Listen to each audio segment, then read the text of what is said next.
right, what's up, Dapper Squad? Today we got Lord of the Mysteries, episode 8. This one's called Losing Control. Uh-oh.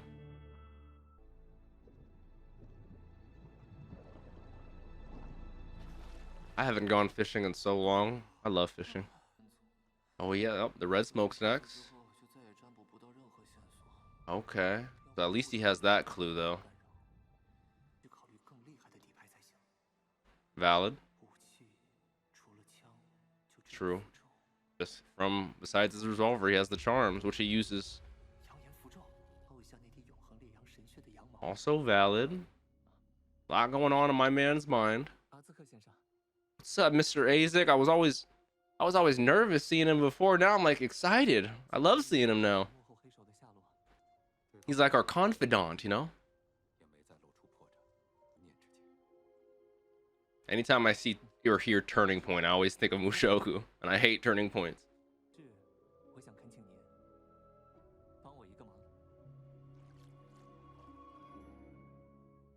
Episode 8, Losing Control. Now, when they said last episode was about coincidences, the entire episode was about coincidences. So I'm praying back in the gray world, I'm praying no one we know loses control. You know, it's like an enemy or something. Okay. Me too. Any info you guys give, I'm absorbing as well, so.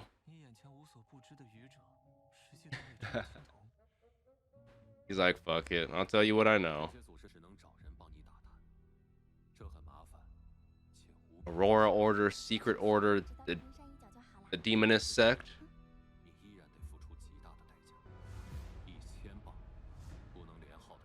1,000 pounds. That's some money. For just the tip of the iceberg. I mean, these secret organizations are great at hiding in the shadows. Deal. I got you. Oh, she got money. She's like, wait, that actually worked? She got money like that? I don't want to pause. I just don't want to miss anything. I remember my man Klein was freaking out. He was getting like what, 5-10 pounds a week or something like that. It's like, finally, we're out of poverty. We're out of being. She got the money. Okay, Audrey. He's saying his real name. Yeah, you're just the one who's supposed to be on top of everything. You know what I'm saying? 100 is insane. Moses ascetic. I haven't heard of that one. Ooh. Mystery Prior. That's Old Man Neil, right? A hidden sage is a fire name.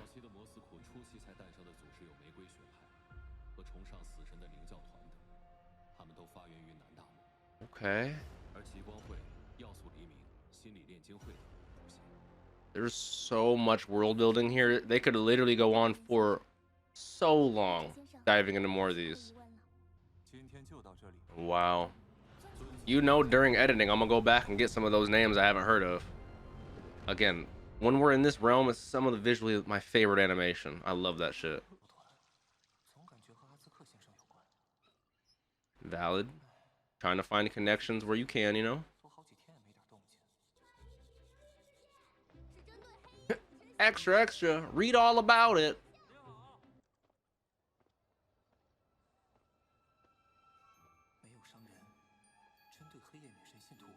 Huh.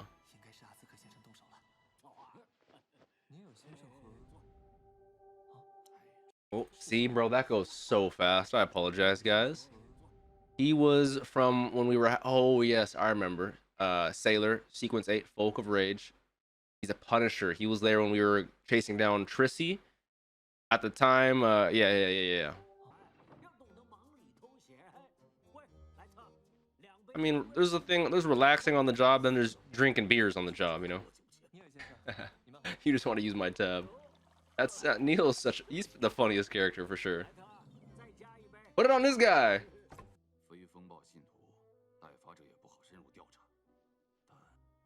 Okay. Anti-proof, fill her up. And it's got the flask. That definitely is Mr. Azek. Yep, over here we got spirits doing our dirty bidding, you know? Our dirty work.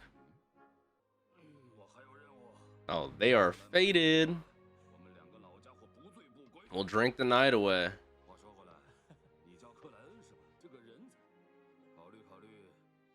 Hey, don't try to snipe. Come on. Yeah, don't try to snipe our workers.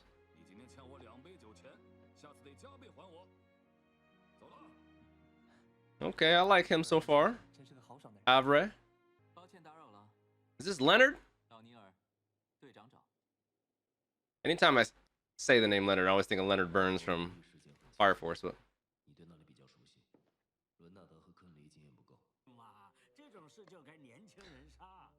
exactly what he said. I should. Oh, my bad. I think I want to go drink some more.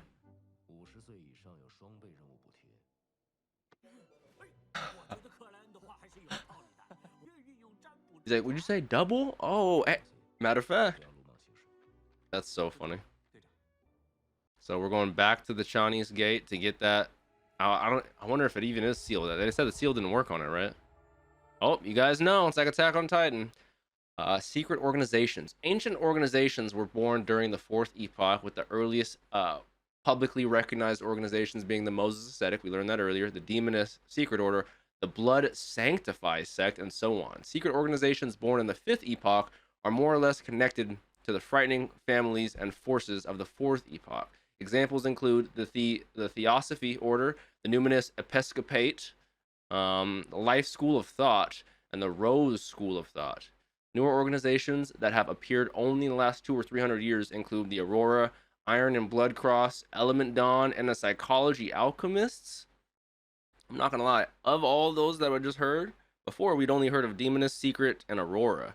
So it is good to know, just world building wise, that Aurora was from the last 200 or 300 years, and that the oldest known ones from the Fourth Epoch were the Demonist, Secret, and the Moses Ascetic, who they said the Moses Ascetic was the first really recognized one, and it had like a good reputation at first. There's a lot going on here, a lot going on.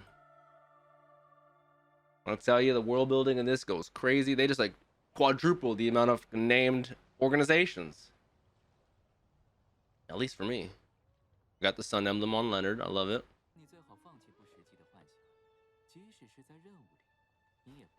Like, I love how he has this little thing where he's always the main character, and he's always like, that's what I'm saying. He said this every time we do a mission with him. I'm like, buddy, this is Klein's story. He's the MC. That's so funny.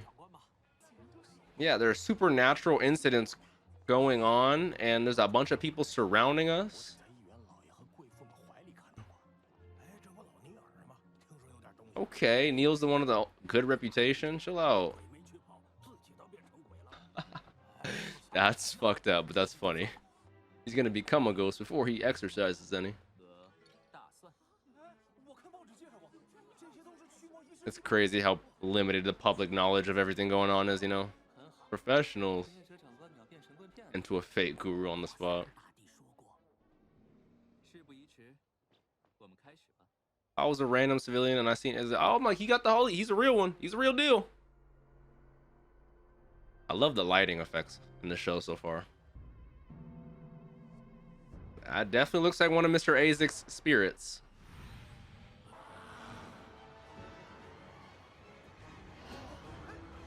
Going after Gate, the new sergeant. Is it like Harry Potter, where they just go through you and nothing happens, or it looks like they're inhabiting people?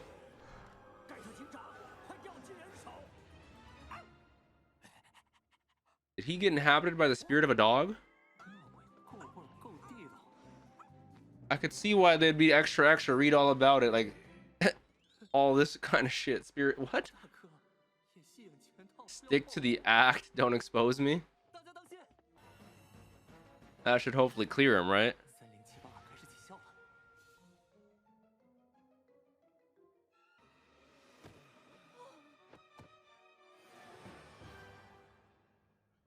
I wonder how that feels, getting inhabited like that. If there's any ghosts actually listening to me, I don't give you permission to do that to me. I was just wondering.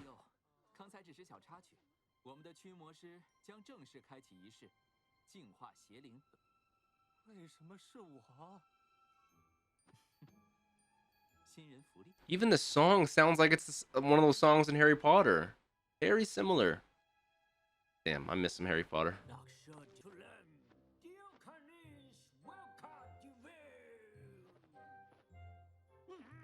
They're getting it, you know what I'm saying?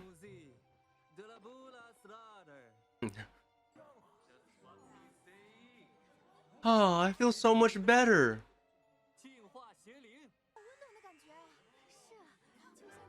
Gotta be just a placebo.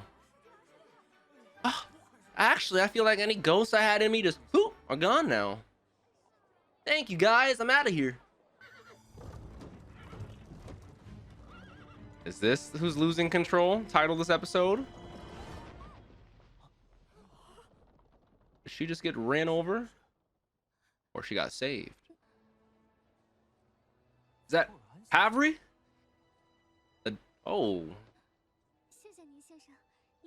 Now, I'm not gonna lie, some of the women are a little super hard to recognize for me. Okay. Okay, that is the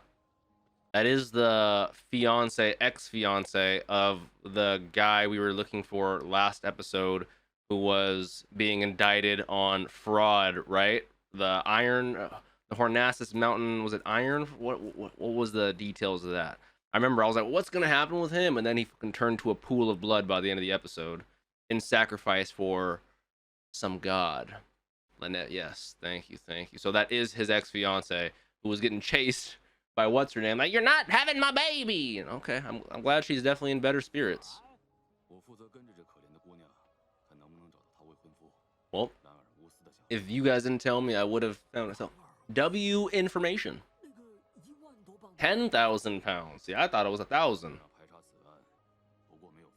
Got you. Regular fraud case, huh? I think it's a little deeper than that.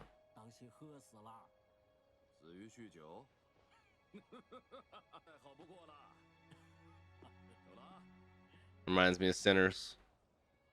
Spend all my money on liquor. What more can a sinner like me ask for?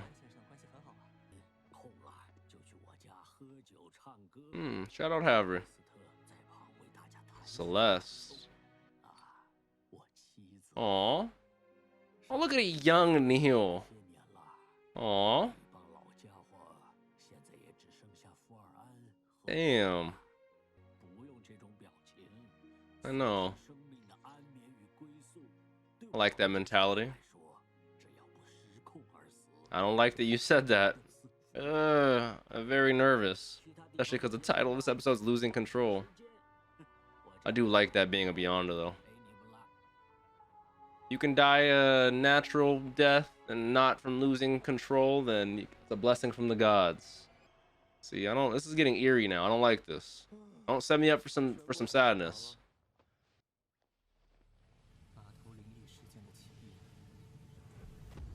Anytime something goes upside down like that, I always think of Shinji.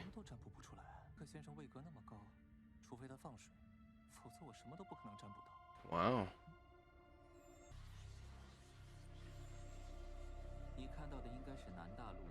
Inverted pyramid in the southern continent.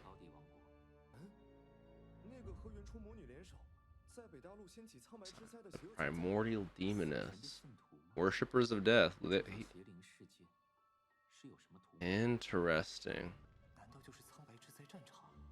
I love how we have little pieces of history. We're trying to put it together, you know? Now we can try to get to the bottom of making our new sun charms. Just don't go seeing the fucking blazing eternal sun again. Pure silver. Burning gold. We're gonna try to make some sun charms. And inextinguishable light, the embodiment of order. The god of deeds, the guardian of businesses. Oh, I like that transition to the sun. Glaring sun charms. They're like, damn, it got bright out of nowhere. I love a good sunset.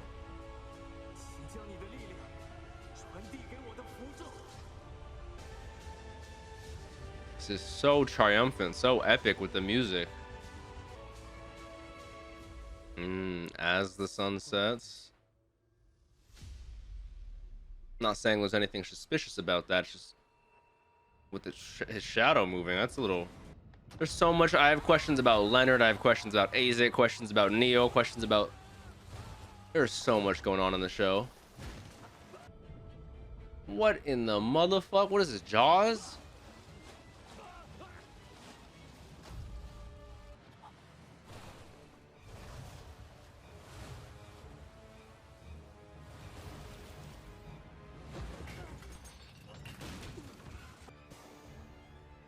It's got gills. Ugh.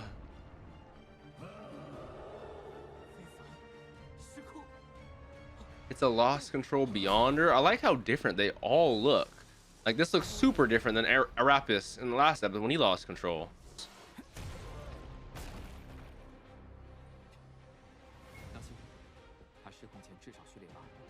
Okay. Chesapeake River makes sense.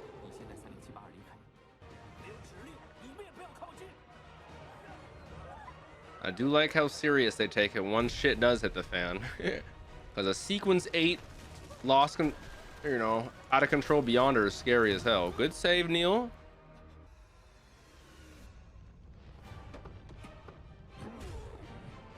Ooh, I love this dynamic camera work. I love this animation right now. Ooh. I need to know more about Leonard's powers, man. Man's got Rudo's and Giver powers. I love the rose petals too. He's so clean.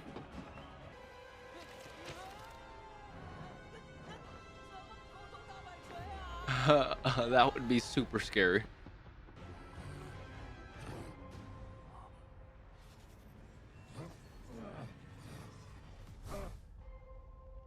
What does Neil recognize? Why did it recognize Neil for a second? We're not saying this is Havry or anything, is it? Again, I love the camera work right now. Got them strong thighs, about to go for a crazy jump.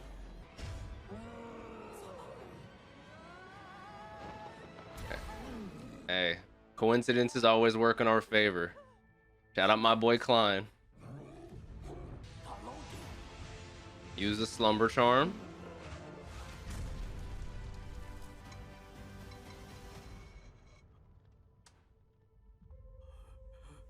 Havry lost control.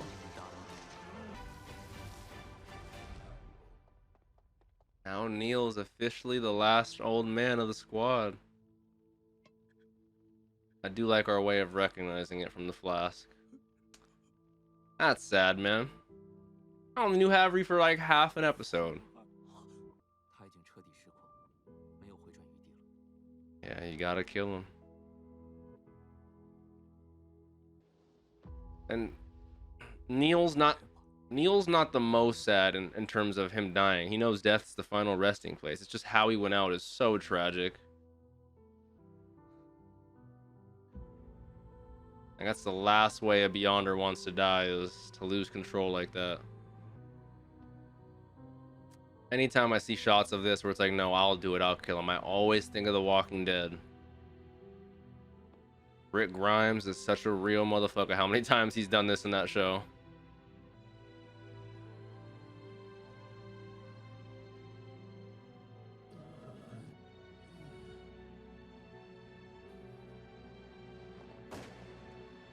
Ooh. The symbolism in that. Very sad. Like I said, I only knew him for half an episode, but he definitely deserves a RIP. He was a man who did good work. Just wanted to drink a little, you know? Pour one out for the bro tonight, you know what I'm saying?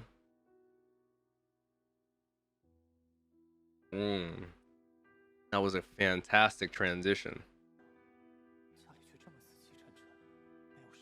I like how you can see the pictures of his wife and the group of his old comrades. Celeste. Yep, you can see him right there.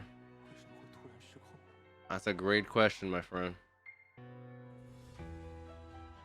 Not gonna lie, I know this is a very sad revelation kind of moment, but man, Neil's killing. He has remnants of all his old friends and comrades. Does he have the flask too? That reminds me of Levi from Attack on Titan. It sucks being the last, you know. All you have is the Ooh.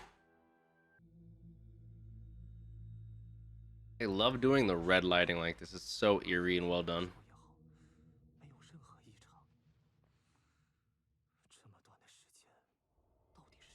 All valid questions. Valid. Right? There might not be a sign or a symptom or something, you know? Okay. Life-saving trump card. I forgot he said that.